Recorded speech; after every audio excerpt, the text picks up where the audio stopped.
Hi friends, ఈరోజు నేను tomato and egg curry చేయబోతున్నాను. ఓకే, స్టార్ట్ చేద్దాం. చూసిన విధంగా కొన్ని టమాటోస్, ఆనియన్స్, పచ్చిమిర్చి ఇలా కట్ చేసుకొని సపరేట్గా ఒక పక్క పెట్టుకోవాలి. ఇంకో సైడు చూసారా కొద్దిగా ఎగ్స్ ఉడకబెట్టుకుంటున్నాను. అలాగే ఇంకో సైడ్ కర్రీ ప్రిపేర్ చేసుకుందాం రండి.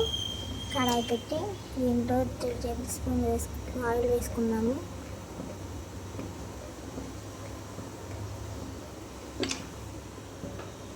సో ఆయిల్ కొంచెం హీట్ ఎక్కాక తెరమూత గింజలు, జీలకర్ర అవి వేసుకున్నాము. ఆయిల్ కొంచెం హీట్ ఎక్కేదాకా ఉండాలి, అప్పుడే వేయకుండా, అప్పుడు కొంచెం తొందరగా అవుతుంది. సో కొన్ని తెరమూత గింజలు అన్ని జీలకర్ర వేసుకొని బాగా తిప్పుకుందాం. కొంచెం మరి మాడేలాగా ఎక్కువసేపు ఉంచుకోకండి, ఎక్కువసేపు ఉంచితే మాడిపోతుంది అన్నమాట. సో ఇలా చేద్దామండి మనం. అలా చేశాక మనం కట్ చేసి పెట్టుకున్న ఆనియన్స్, పచ్చిమిర్చి ఉన్నాయి కదా, ఆ స్ట్రైట్గా కట్ చేసుకున్న పచ్చిమిర్చి అప్పుడు బాగా వేస్తాయి అన్నమాట. సో ఇలా వేసుకుని మనం వేసుకొని తిప్పుకుంటూ ఉండాలి. ఆనియన్స్ గోల్డ్ కలర్లో వచ్చేలాగా వేసుకోవాలని, మరి ఎక్కువసేపు ఉంచుకోకూడదు. ఎక్కువసేపు ఉంచుకుంటే చాలా మాడిపోతాయి. చూసారా, ఇంకో పక్క గుడ్లు ఉడికిపోతాయి అన్నమాట. గుడ్లు ఉడకబెట్టినప్పుడు కొంచెం ఉప్పు వేసుకొని తొందరగా ఉడికిపోతాయి అన్నమాట. సో చూసారా అలా ఉందో. సో మనం ఇప్పుడు చిటికడంతా పసుపు తీసుకున్నాము, దీంట్లో వేసుకున్నాం. సో ఒకసారి కలుపుకున్నాం అన్నమాట. ఇక్కడ పసుపు ఉల్లిపాయలంతా పట్టేస్తుంది. ముందే పసుపు వేసుకుంటూ ఏంటంటే మనం టమాటోస్ వేసినప్పుడు తొందరగా టమాటోస్ కూడా అంటుంది అన్నమాట. సో ఒకసారి ఇలా తిప్పేసుకున్నాము. తర్వాత దీంట్లోనే జీలకర్ర పొడి తీసుకున్నాము అండ్ గరం మసాలా తీసుకున్నాము. మీరు గరం మసాలా వేసుకోవచ్చు లేదా ధనియాల పొడి కూడా వేసుకోవచ్చు, ఏదైనా పర్లేదు.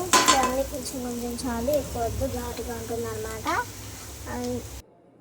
సో మనం కట్ చేసి పెట్టుకున్నాం కదా, ఆ టమాటోస్ కూడా వేసుకొని బాగా తిప్పుకున్నాం అన్నమాట. బాగా కలుపుకుంటే ముక్కలు బాగా పడుతుంది. మీకు కావాలంటే అల్లం వెల్లుల్లి పేస్ట్ కూడా యూజ్ చేయొచ్చండి, నేనైతే యూజ్ చేయట్లేదు, మీ ఇష్టం అది, కొద్దిగా ఆప్షనల్. చూసారా గుడ్లు ఉడికిపోయినా ఇలా కట్ చేసి వేసుకుంటే మనకి గుడ్లు సపరేట్గా వేపుకుంటాం కదా, అవి పగలకుండా ఉంటాయి అన్నమాట. చూపిస్తాను, నేను చూపించిన విధంగా చేయండి. ఇలా బాగా కట్ చేసుకోండి 3 సైడ్స్ తీసుకొని. చూసారా బాండీలో ఒక బాండీ తీసుకొని దాంట్లో ఆయిల్, కొంచెం కారం, కొంచెం పసుపు వేయించాలి. వేసాక ఇలా గుడ్లు వేయండి. వాటిని బాగా వేగనివ్వండి, బాగుంటాయి. ఇలా చేసుకునేది ఇది చాలా అంటే చాలా బాగుంటాయండి, నాకు చాలా నచ్చుతాయి. మీరు ఒకసారి ట్రై చేయండి, ఖచ్చితంగా కన్ఫామ్గా బాగుంటాయి.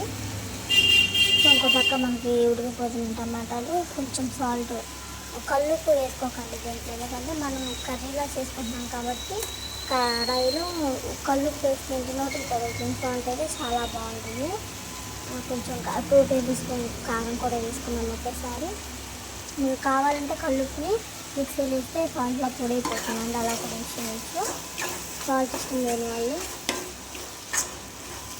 సో ఒకసారి వేసుకొని మనం కలిపి పెట్టుకున్నాం అన్నమాట.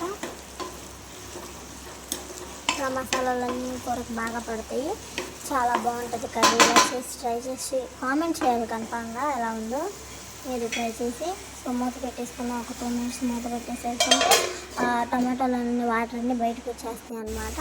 సో చూడండి ఇలా బయటకు వస్తాయి అన్నమాట. అప్పుడు మనం తీసి ఒక గ్లాస్ వాటర్ పోసుకుంటే చాలా, ఎక్కువ పోసుకోవద్దు. మీకు చారులా కావాలనుకుంటే ఇంకో గ్లాస్ ట్రై చేయండి. ప్రస్తుతానికైతే ఒక గ్లాస్ వాటర్ సరిపోతాయి.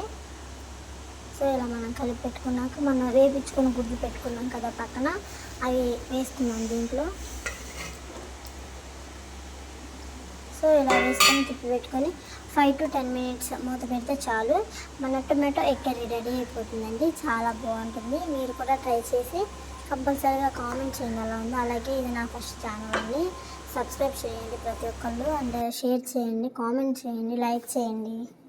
Okay, bye friends.